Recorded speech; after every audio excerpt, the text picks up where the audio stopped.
അർജുനായുള്ള തിരച്ചിൽ തുടരുന്നതിനിടെ മലയാളികളായ രക്ഷാപ്രവർത്തകരോട് തിരിച്ചു പോകാൻ ആവശ്യപ്പെട്ടതായി പരാതി. ജില്ലാ പോലീസ് മേധാവിയാണ് മലയാളികളോട് സംഭവസ്ഥലത്തു നിന്നും മാറി നിൽക്കാൻ ആവശ്യപ്പെട്ടത്.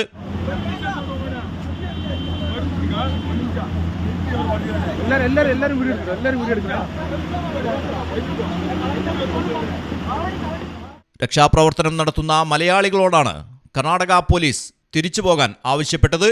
എന്നാൽ തങ്ങൾ പിന്മാറില്ലെന്നും ദൗത്യവുമായി സ്ഥലത്ത് തുടരുമെന്നുമാണ് മലയാളി രക്ഷാപ്രവർത്തകരുടെ നിലപാട്. News desk Malayalam television. ക്ലാരസ് ജ്വല്ലറിയോടൊപ്പം കല്യാണം കൂടാം, നേടാം ഓരോ ദിവസവും 5000 രൂപ ക്യാഷ് പ്രൈസ്. സെപ്റ്റംബർ 15 വരെ ദിവസേന ക്ലാരസ്, സഫ ജ്വല്ലറികളിൽ നിന്നും പർച്ചേസ് ചെയ്യുന്നവരിൽ നിന്ന് തിരഞ്ഞെടുക്കുന്ന ഭാഗ്യശാലിക്ക് നേടാം 5000 രൂപ ക്യാഷ് പ്രൈസ്. സെപ്റ്റംബർ 30 വരെ വെഡ്ഡിംഗ് പർച്ചേസ് ചെയ്യുന്നവരിൽ നിന്നും തിരഞ്ഞെടുക്കുന്ന 3 കപ്പിൾസിന് നൽകുന്നു മലേഷ്യയിലേക്ക് ഹണിമൂൺ പാക്കേജ്. വിവാഹ പാർട്ടികൾക്ക് 2.5% മുതൽ പണിക്കൂലിയിൽ ഇൻഷുറൻസ് പരിരക്ഷയോടെ ആഭരണങ്ങൾ സ്വന്തമാക്കാം. വിലവർദ്ധനവിൽ നിന്നും രക്ഷ നേടാൻ 10% മുതൽ അഡ്വാൻസ് ബുക്കിംഗ് സ്കീമുകൾ. ഈ ഓഫർ ക്ലാരസ് ഡിസൈനർ ജ്വല്ലറിയുടെയും സഫ ജ്വല്ലറിയുടെയും എല്ലാ ഷോറൂമുകളിലും ലഭ്യമാണ്. ക്ലാരസ് ഡിസൈനർ ജ്വല്ലറി. ഫോൺ 9400023916.